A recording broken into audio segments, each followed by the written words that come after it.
Hello guys, welcome back to my channel The Rebel Neon. I'm Nika, and today I want to show you like big brush pens, big brush markers comparison. I'm gonna try to make this short, but there are so many things I want to say about each one of them, so wish me luck to keep it short. The first two that I want to compare are the Tombow Dual and the MERMAID Uchida de Le Plum.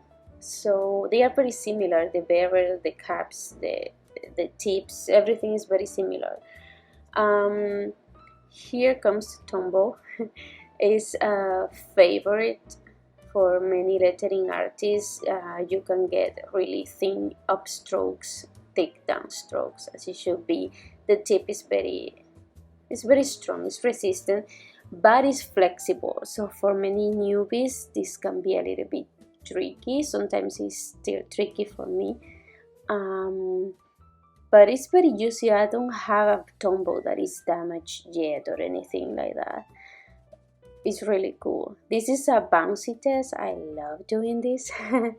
You can tell how the tip bends and bounces back, and it's really good.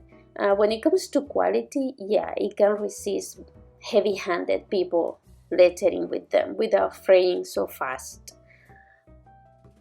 I'm gonna let you see how it just bounces back. It's very flexible and it's juicy, it's very pigmented. I can tell why it's a favorite. I love my Tombows, I truly do. Then I want to compare them to the MERMAID Le Plum. So I'm really loving these ones. They are similar in the tip as the Tombows, but they feel firmer on the hand. As you can tell, the strokes are similar in width, but when you have it in your hand, the MERMAID feel like firmer, like harder. It's still a pleasure to letter with this. It's very good for newbies. And even the other side of the pen is similar to the Tombows. As you can tell in there, the MERMAID has like a thinner one, but they rate the same. You see the same type of width in the strokes. This is how the MERMAID bounces back. You can see the whole tip is bending and then has no problem at all going back up. So I really love that about it. I apologize for my voice. I got the flu, not the corona one, thank God. But I sound weird, so I apologize for that. You see how it bends? It's gorgeous. I really love the MERMAID. I recommend them for beginners because they are not gonna fray so easily. So now let me show you this trio. This is the Kelly Creates, the Kuretake, the Viori, and the MERMAID Coloring.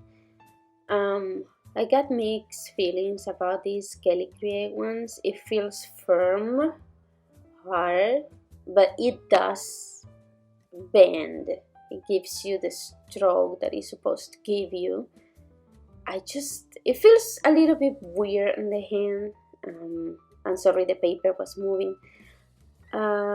Sometimes I feel like I'm gonna fray them, like, I don't know. Even though it remains, it keeps its shape, they have a weird feeling on the hand, but the small brush is amazing though. Now with the Kuretake, gosh, this is a pleasure to letter with. If you are a newbie, you're a beginner, you are doubting about buying this, don't doubt. This is amazing. It bounces back. It's like it bends with your mind. The Kuretake reads your mind and it bends to your pleasure. Now the Coloring, gosh, the Coloring is the most flexible brush marker I got. The whole thing bends and it gives like the thicker strokes. Only comparable to the ECOLINE. You wouldn't believe such a tiny, skinny marker can do that, but it's great for big pieces of lettering. Okay, the Sharpie stain and the Sharpie brush marker, I really love both, but I like the Sharpie stain better. The tips are similar, but the other Sharpie is the orange one, the brush pen, is alcohol based and it has a very strong smell. You can get very thin upstrokes, thick downstrokes as it's supposed to be. You can get them thicker than that, but I don't like forcing it too much. But with my normal effort, that's how thick I can get them. Now with the brush marker, you can tell the thick strokes are definitely thicker. It is not as juicy as the Sharpie stain, maybe because the Sharpie stain is meant for fabric, you know. It feels a little bit on the dry side, but they're good. Now, the ECOLINE and the Sakura Koi. Okay, they are similar, they don't write the same, but I'm comparing them because I'm picking from two. I love the Sakura Koi. It's not a pen that I would recommend for someone that is just starting or has a very heavy hand, because even though it's bouncy, it's pigmented, it's juicy, I love the Sakura Koi. Still, the tip doesn't feel as resistant. Like for beginners, now you're gonna fray them probably. The ECOLINE, gosh, it's hard to control. It's hard as hell to control, but it's so juicy. It's so juicy. As you can tell, I'm still having problems with it.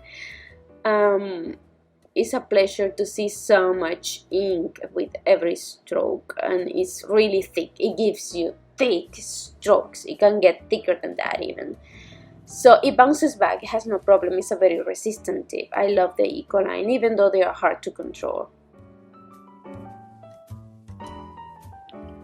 So let me talk to you now about the Camlin KOKUYO and the Winsor & Newton. They have a pointy, very pointy shape. Of course, they are different. Oh, I had forgotten to tell you, the Sharpie, since they are alcohol, they are gonna go through your paper, okay? Keep that in mind. So starting with the Camlin, you can definitely get the thinner strokes. If you can control them, you can get whatever stroke you want with it. If you can control it, because it's very flexible, so that makes it harder. The Windsor is a pleasure to letter with. It's flexible, but not that much like to go insane, go sideways, you know. And it's very juicy.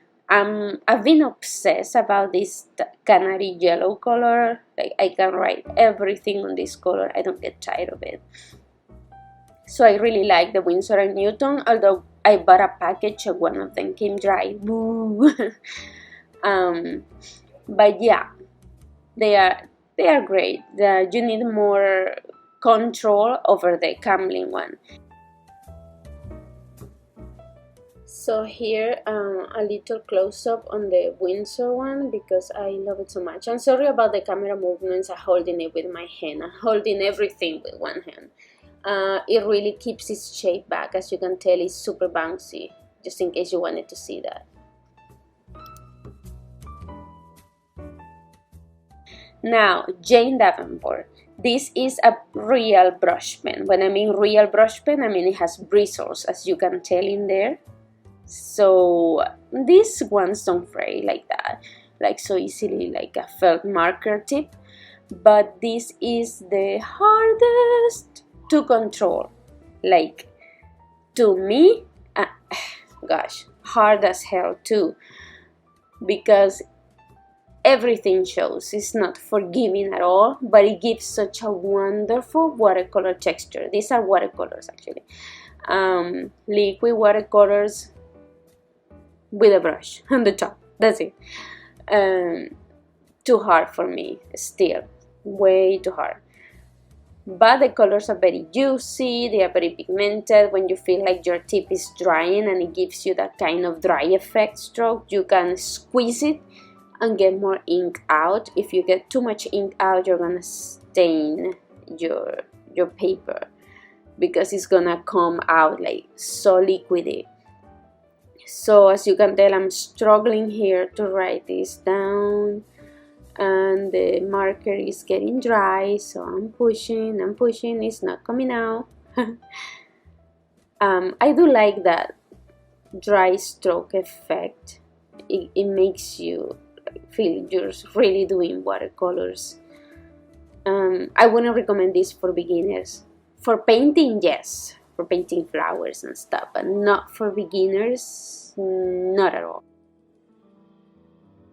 So that's it for today, guys. I hope you stay safe, stay at home, practice a lot of hand lettering, and if there is any marker of the brands that I just showed you that you would like to see in more detail, please leave it in the comments below. I would like to talk so much more about each one of them, but I don't want to keep your whole quarantine here watching my video. So let me know. Take care.